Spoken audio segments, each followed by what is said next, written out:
As a practice owner, it can be disheartening to arrive at the office and realize that a significant number of your appointments for the day have been canceled.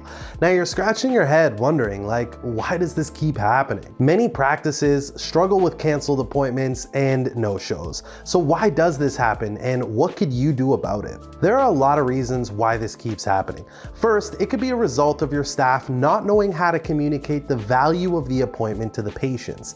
Secondly, how are your staff handling cancellation calls? If this is something you don't track, then I assure you they're probably not handled in the way you would hope. My name is Zach from RevUp Dental. Be sure to stick around until the end of this video as I'll share some tips that can help you reduce the number of canceled appointments and increase your rebooking rate. So let me give you an example of what happens at most practices and probably yours as well. Imagine a patient calls and says, I need to cancel my appointment. My babysitter fell through and I have nobody to watch my son, so I can't come in on Wednesday. You would like to think that most receptionists would say something like, I'm really sorry to hear that. How about we move your appointment to Friday? Would that work for you? I'd like to make sure that we see you because we get booked up pretty fast and I want to prioritize you. Most dentists think this is what happens when someone calls to cancel, but are really shocked when we show them actual recordings of how their staff handles cancellations. Here's what most receptionists say in this situation. Okay, no problem. I canceled your appointment. Call us back when you're ready to reschedule. Essentially, they put little to no effort to reschedule that patient and leave it up to them to call you back. Now, what if the receptionist does offer them another time, but the patient can't reschedule for a valid reason? For example, they may say, I don't know if I can make it on Friday because I don't have my schedule for next week. I need to talk to my boss on Monday and see what my shift is going to be. Now, let's say the patient forgets to call on Monday. Do you think that the receptionist made a note in their calendar to follow up with that patient? You would like to think so, but again, if you don't actually track this, you're not going to be happy when you realize what the staff actually does in situations like this, because it's absolutely nothing. If the patient doesn't remember to call back, your staff will never follow up with them either. Most practices that we start working with, when we begin to track this data for them, they find their staff only rebooks 20 to 30% of cancellations, because unless the patient is proactive about asking for another appointment, the staff will never even offer them one. Patients are the lifeblood of your practice, so you need to ensure that your staff is doing their very best to make the most of every opportunity, both from new and existing patients. As a dentist, you don't have the time to check what's happening with all the patient calls. You're too busy being in the operatory all day, but the way your staff handles these calls has a huge impact on how many patients you book at the end of the month. One common misconception we see all the time is that dentists think they could fix this with staff training. They will go and hire a company to do some training with the staff, teach them how to do a better job on the phone, what to say when a patient calls to cancel an appointment, and so on and so forth. Their staff will nod their heads in agreement, but when next week starts, guess what? They will go back to doing the same thing all over again and handle the calls the same way they've been doing it for years. Why? Because there is no accountability system. What is the point of training if you have no way to check to see if they are doing any of the things you train them on? They know that nobody checks what they do, so they know they don't have to even bother. The issue is also compounded by the lack of incentives in most offices. What's in it for them to put in the extra effort? They may feel that their efforts will go unnoticed and that there is no direct impact on their pay. When we started implementing an accountability system for our dentist by tracking and recording all the calls the offices get and followed up with the staff about the cancellations, guess what? Their rebooking rates skyrocketed. They go from only rebooking on average 20% to over 70%. Our scorecard tool can accurately track how well your team is handling not just cancellation calls, but also new patients, existing patients, missed calls, voicemails, and every call that it will allow you and the owner to get a much better understanding of what's going on with your front desk and why your practice doesn't book as many patients as your competitors. Now, I'm going to share with you a real-life call where a receptionist successfully prevented a patient from canceling their appointment. As we listen to the call, I will interject briefly to clarify each step taken to avoid the cancellation.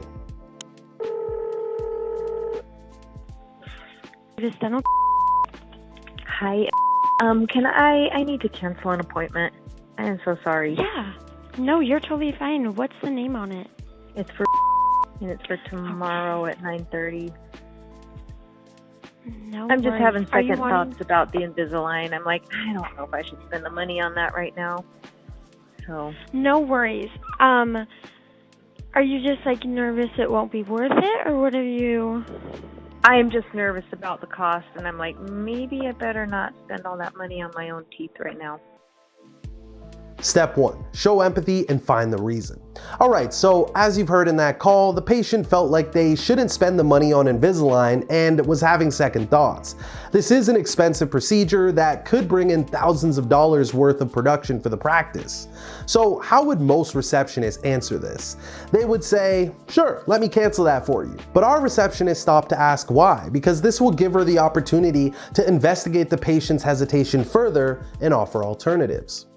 If you want, I still have to call your insurance and I can see if they have any ortho benefits, and then I can text you the amount they cover and you can see if that would help a little bit.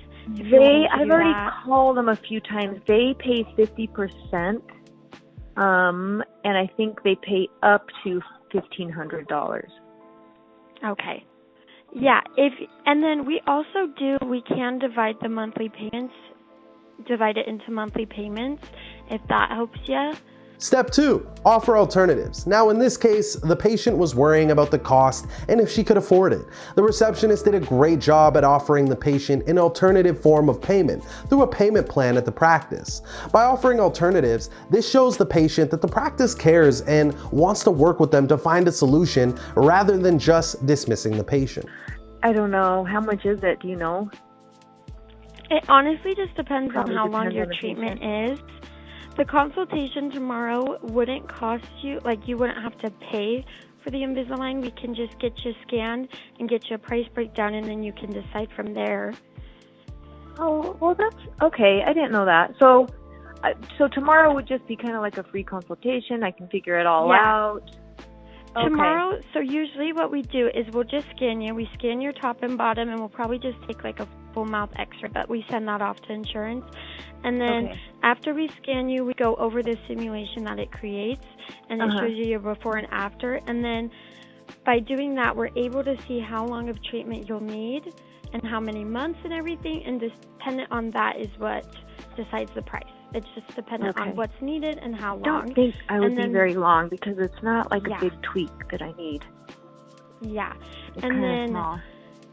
We just give you a treatment plan of the price, what insurance covers, what your portion out of pocket would be, and then how much monthly payments would be. Okay. All right. What the heck? Then I guess I'll keep it, and I'll just see. That'll give me an idea. Yeah, and then I can decide after that. Yeah, and then even if you decide later on in the future to do it, you'll still have that price breakdown. And then that way, all we would have to do is just rescan you. Okay, perfect. I think it's totally worth it. I am an Invisalign myself, and I absolutely love it. Okay, sounds good. Step 3, explain the importance of the appointment. The receptionist did a phenomenal job at not only explaining the process, but also explaining the importance of the procedure, which reminded the patient the value of the appointment and what it would provide to them. The receptionist was even nice enough to provide the patient with a personal testimonial about their own experience with Invisalign. Okay, perfect. Well, then I will just still plan on seeing you tomorrow. Okay, thanks. Bye. Step 4, confirm the new appointment. In this case, after showing empathy, offering an alternative, and explaining the importance of the procedure, the receptionist was able to secure the patient for their original appointment and made sure to confirm it with them. This helps solidify the patient's decision. Step 5, follow up after the appointment. It's crucial to follow up with the patient to ensure everything went smoothly and encourage them to schedule their next appointment. This step establishes the importance of routine appointments for the patient and could prevent potential cancellations down the line. Now, kudos to that receptionist, as they did an exceptional job at avoiding the cancellation. Now, take a second to think about how easy it would have been for this receptionist to say, "Oh, you want to cancel? Sure, no problem," and end the call right there like most receptionists do. The truth is, it wasn't so much training that allowed this receptionist to complete the task. It was the fact that they understood that they will be held accountable if they didn't attempt to prevent the cancellation in the first place, because the calls are recorded and monitored. Every dentist we speak with thinks that the biggest reason they're not seeing more patients is because of marketing, when in reality what's really holding them back from growth is that there are a million little internal things that slip through the cracks day to day in their practice. You don't need to build a new website or to throw thousands of dollars at marketing to double your practice. You just need to make sure that the day-to-day operations of the practice run like a well-oiled machine. And in order to do that, you need an accountability system to monitor what's really happening at your practice every day. A lot of dentists think that their staff are on top of things and they're doing a great job until we start to play for them recordings after recordings of what they are saying to patients and how much effort they really put into securing appointments. Here's what one dentist had to say when we showed him the truth of what was happening at his front desk. Quote, "I am absolutely appalled by this. I can't believe this is my staff." Another dentist wrote, "Oh my God, this is not the way I want my business handled, and I will address this ASAP." At the end of the day, every practice wants new patients, but many dentists focus on external elements like their signage or their website, when in reality, it's their internal operations that are holding them back. Anyways, thank you so much for sticking around and watching the whole video. I am confident that by following these steps and doing them consistently, you will prevent your schedule from ever having last-minute holes. With that said, don't forget to like, comment, and subscribe. Also, be sure to hit the notification bell so you can stay up to date with all of our latest releases. Thank you so much and take care.